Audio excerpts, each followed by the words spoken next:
yang sudah OPSDI, ex ABK, ex ABK, kapal Thailand Myanmar dulu, tinggal lalu kawin mawin di Kota Tua, Maluku Tenggara. Kalau ansih hanya persoalan hukum, maka deportasi adalah jawaban yang tepat. Tetapi persoalan orang asing OA di Kota Tua, Maluku Tenggara tidak ansih masalah hukum, ada masalah-masalah sosial di dalam. Sudah ada istri, ada anak, sudah kawin secara agama. Kalau hukum positif pasti tidak, karena jangan diakui perkawinannya, tinggalnya saja tidak diakui. Nah, oleh karena itu, Ibu Sek, Bapak yang mewakili migrasi, kami sangat berharap agar ketika ada, karena yang melakukan posisi pembinaan dan pendampingan ini kan dari, mohon izin Pak, dari Bapak dan Ibu, kewenangan itu tidak ada pada kami. Kalau ada yang seperti ini, ada orang asing yang dalam pembinaan pengawasan Bapak Ibu sekalian telah memiliki dokumen kependudukan dan pencatatan sipil, kami yakin sungguh Bapak Ibu juga tahu bahwa itu tidak benar dan pasti ilegal. Masa orang asing memiliki KTP WNI? Tolong diserahkan kepada Dukcapil untuk kita tindak lanjuti. Karena bukan kewenangan kami kemudian untuk mengejar-ngejar mereka, untuk mendata mereka mana yang telah memiliki KTP, mana yang telah memiliki KK. Mereka datang dengan nama yang sama dengan marga kita, ada kita di sini. Pasti kami lakukan pelayanan, apalagi Bapak Ibu tahu orang-orang asing yang tinggal di sini banyak pasti bahasa K.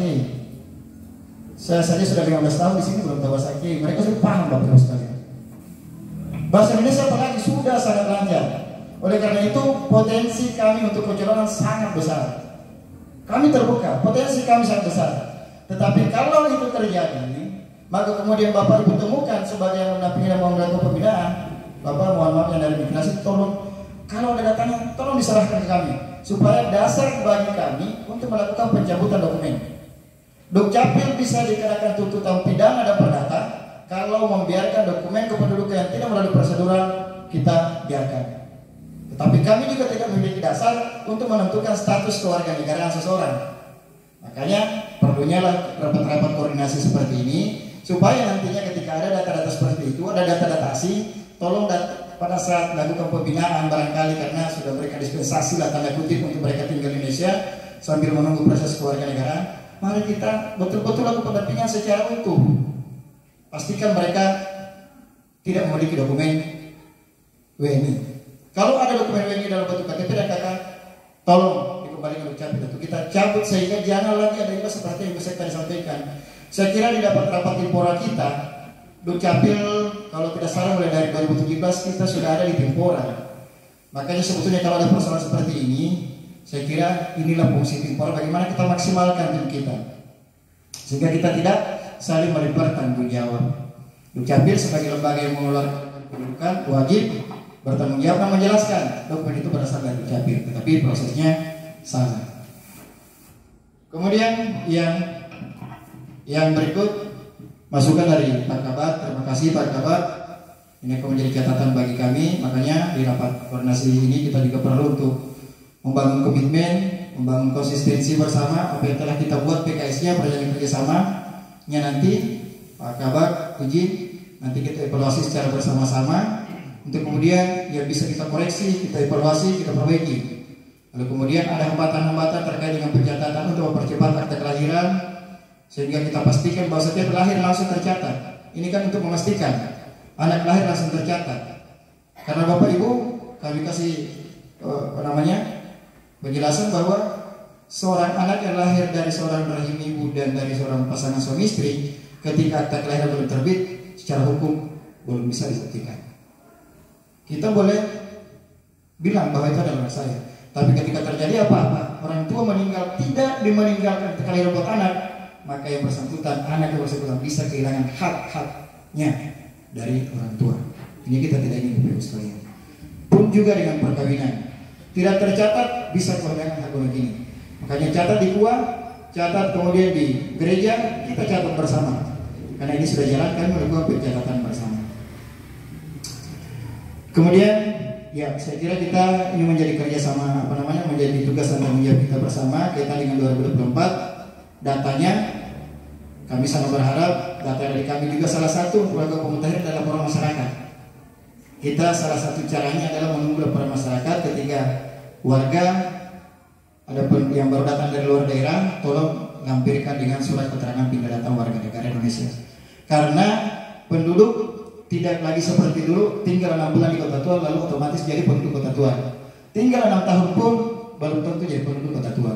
Satu hari datang juga di Kota Tua, kalau melengkapi dokumen, maka hari itu juga legalitas formalnya keluar dalam bentuk takaran KTP bahwa yang bersangkutan adalah tercatat dalam database Dinas Pendudukan dan Pencatatan Sipil Kota Tua.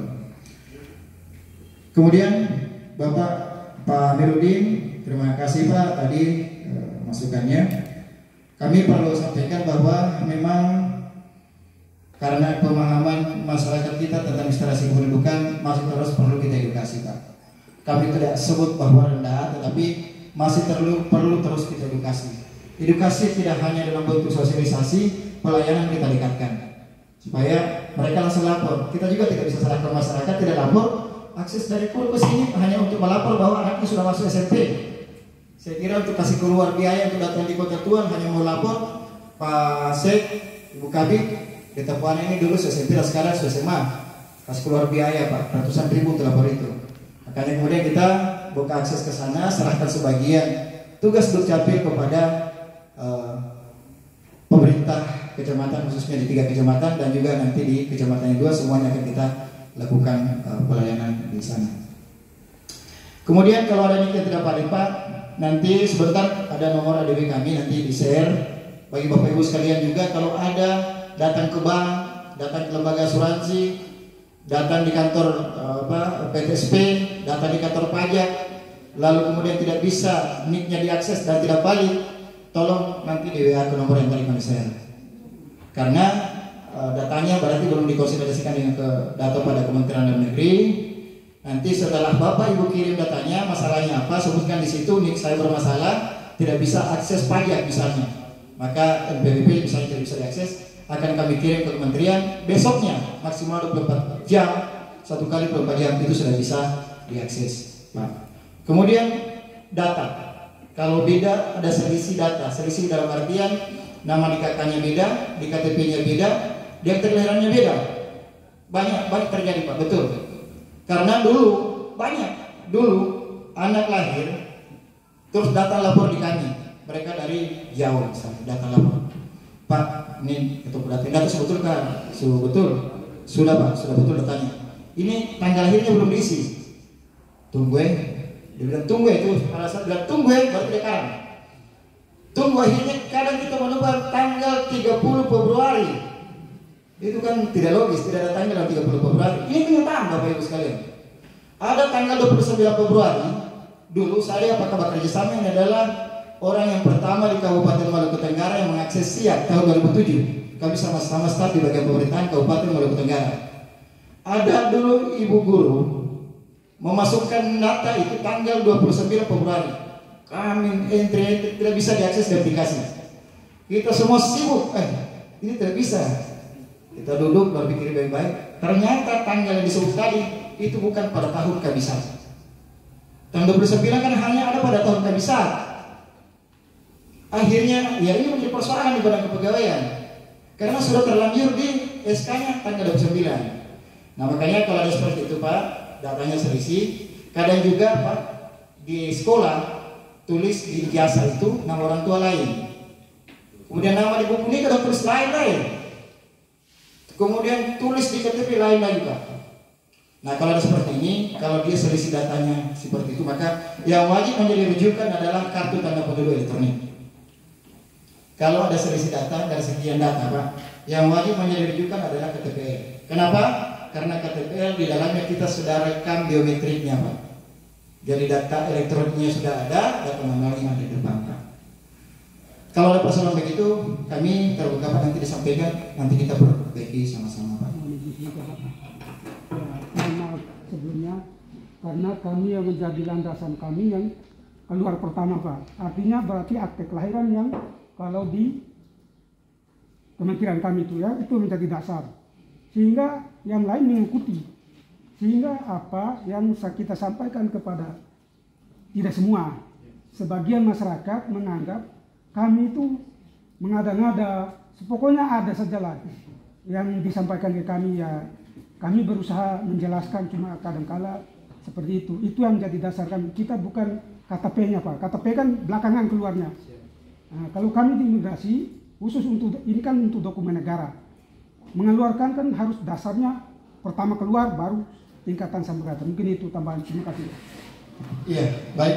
Terima kasih Pak Amiruddin dari kantor imigrasi. Jadi kalau persoalan seperti itu Pak, saya kira kita tidak saling bertahan dengan regulasi kita cari solusinya Pak. Karena pelayanan dukcapilnya adalah KTP yang menjadi landasan, menjadi pijakan ketika terjadi selisih data, maka kemudian dikembalikan ke dukcapil Pak dengan akte kelahirannya, supaya akte kelahirannya kami yang sesuaikan Pak. Jangan Bapak lagi yang berselisih dengan mereka gara-gara akte kelahiran, karena kewenangan itu ada pada kami, dikembalikan ke dukcapil. Akte kelahiran akan kami terbitkan sesuai dengan KTP sebagaimana diatur di Undang-Undang 23 tahun 2004. Terima kasih Pak.